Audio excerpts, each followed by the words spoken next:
Ang Commission on Elections po ay binibigyan ng otoridad sa ilalim po ng ating saligang batas, ang ating Constitution, na i-regulate at i-supervise ang paggamit ng any media of communication pagdating sa election propaganda during election period.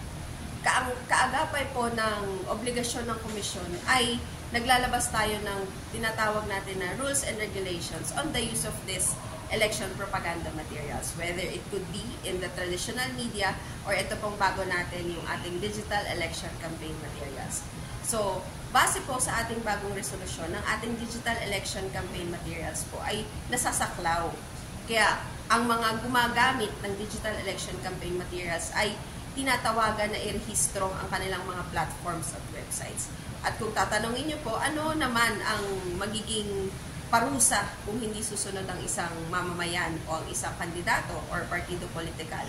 Dahil po ito ay ipinag-uutos o regulasyon ng komisyon in lieu of the exercise, in lieu ng ating eleksyon, maaari pong magkaroon ng election offense ang hindi susunod sa mga regulations na ito.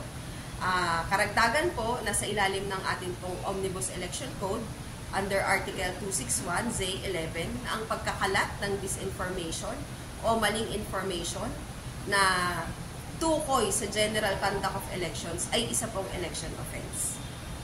Para naman po sa mga political parties, ito po ay maaaring ground ng cancellation ng kanilang registration dahil under Section 6 po of Party List Act, ang any violation ng party list with respect to rules and regulations related to elections is a ground for cancellation of their registration.